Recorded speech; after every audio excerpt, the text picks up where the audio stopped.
আলহামদুলিল্লাহ, দেখতে দেখতে কিন্তু রমজান মাস চলে আসলো। আর প্রথম রোজার ইফতারিটা বাড়িতে করে আমরা সবাই মিলে বাসার বাইরে চলে গিয়েছিলাম খাওয়া দাওয়া করার জন্য। ইফতারির পরে আমরা সবাই মিলে প্ল্যান করলাম যে বাসার বাইরে কোথাও একটা যাওয়া যাক। আমাদের গাজীপুরের সবচেয়ে ভাইরাল একটা ফুড কার্ট, যেটা কিনা কালিয়াকৈরে অবস্থিত। আমরা কিন্তু সেই ফুড কার্টেই আজকে সবাই মিলে চলে যাব। আসসালামু আলাইকুম এভরিওয়ান। এই দেখেন, আমরা কিন্তু রমজানের ইফতারিটা আমরা সবাই মিলে বাড়িতেই করেছিলাম। আর এই ছোট্ট একটা হাত, যেটা কিনা আমাদের সাথে প্রথমবার নিজের হাতে ইফতারি করছে, মাশাআল্লাহ মাশাআল্লাহ। তার এই ছোট্ট হাতের ছোঁয়া পেয়ে আমাদের ইফতারি সাজানো আরো দ্বিগুণ হয়ে গেছিল। আর ইফতারি করা শেষ করে কিন্তু রেডি সেডি হয়ে বাসা থেকে বের হয়ে পড়লাম সবাই মিলে। দেখতে দেখতে কিন্তু আমরা সবাই মিলে কালিয়াকৈরে চলে আসলাম। আর কালিয়াকৈরে আমরা এসেছি কালিয়াকৈর ফুড জোনে, যেটা কিনা অনেকগুলো ফুডকার্ট একসাথে নিয়ে গঠিত হয়েছে। আর এই ফুডকার্টটা কিন্তু বেশ ভাইরাল। আমাদের কালিয়াকৈরে এই প্রথম এত সুন্দর আর এত ভাইরাল একটা ফুডকার্ট হয়েছে, যেখানে কিনা আপনি একটি ফুডকার্টের মধ্যে অনেক অনেক খাবার স্টল পেয়ে যাবেন। অনেক ধরনের খাবার স্টল আছে এখানে। এই যে সবগুলো খাবার স্টলের মেনু আমি দেখে দিচ্ছিলাম, মেনুটা দেখে তারপর চলে গিয়েছিলাম অর্ডার দেওয়ার জন্য। আর আমি এখানে অর্ডার দিয়ে দিচ্ছিলাম। দিয়ে দেওয়ার পরে দেখি ফারহান বাবা এখানে দোলনা খেলছিল। এই ফুড জোনের ভিতরে কিন্তু সুন্দর দুইটা দোলনাও পেয়ে যাবেন। দোলনার মধ্যে অনেক অনেক বাচ্চা খেলাধুলা করছিল, মানে আপনারা বাচ্চা নিয়ে আসলে এখানে সুন্দরভাবে দোলনার সাথে তারা খেলা করতে পারবে। আর আমরা কিন্তু অনেক অনেক খাবার অর্ডার দিয়েছিলাম, যেগুলো কিনা আসতে একটু সময় লাগবে, সেই জন্য তো আমরা বসে বসে গল্প করে আড্ডা দিয়ে সময়টা কাটাচ্ছিলাম। ফুডকার্টটা অনেক সুন্দর লাইটিং করে সাজানো হয়েছে।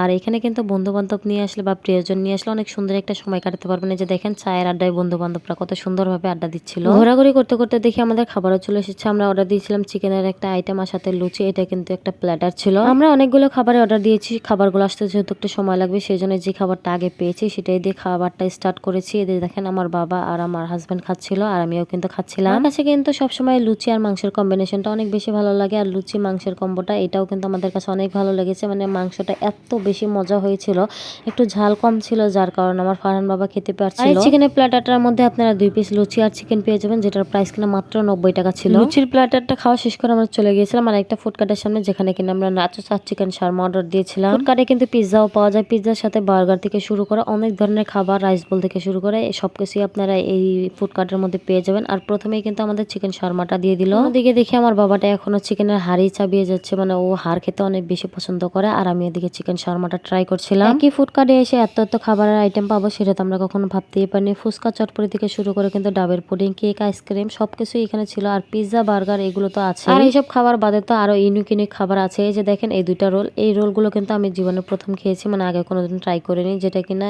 এই ফুডকার্টের মধ্যে একদমই ইউনিক আইটেম। আর এই রোলগুলো খেতে খেতে কিন্তু চলে আসলো আমাদের নাচোসটা। আর নাচোসটা দেখতেই কত সুন্দর লাগছিল দেখেন। আর নাচোসটা দেখে তো আমি তাড়াহুড়ো করে রোলটা খাওয়া শেষ করছিলাম। আমি যে রোলটা খাচ্ছিলাম এটা হচ্ছে চিকেন সসেস এগ রোল, যেটার দাম ছিল মাত্র 60 টাকা। একটা কথা কি জানেন, এখানে যতগুলো খাবার ট্রাই করলাম, মানে খাবারের স্বাদগুলো অনেক অনেক বেশি ভালো। আর এখানে কিন্তু দামও অনেক বেশি কম দামে এত মজার মজার খাবার পেয়ে তো আমরা সবাই অনেক বেশি খুশি। আর একটু একটু করে সব ধরনের খাবারই ট্রাই করছিলাম, যতটুকু খাওয়া সম্ভব আর কি। আর খাওয়া দাওয়া শেষ করে কিন্তু আমরা চলে গিয়েছিলাম বিল দেওয়ার জন্য। আর খাওয়া দাওয়া শেষ করে আমরা কিছু পিকচার তুলে নিলাম। পিকচার তোলা শেষ করে এখন যেহেতু রাত হয়ে গেছে অনেকটাই, সেই জন্য আমরা এখন চলে যাব বাসায়। আমার এই ছোট্ট ভিডিওটি আপনাদের কাছে কেমন লেগেছে অবশ্যই কমেন্ট করে জানাবেন। দেখা হচ্ছে পরবর্তী ভিডিওতে। সেই পর্যন্ত সবাই ভালো থাকেন, সুস্থ থাকেন। আল্লাহ হাফেজ।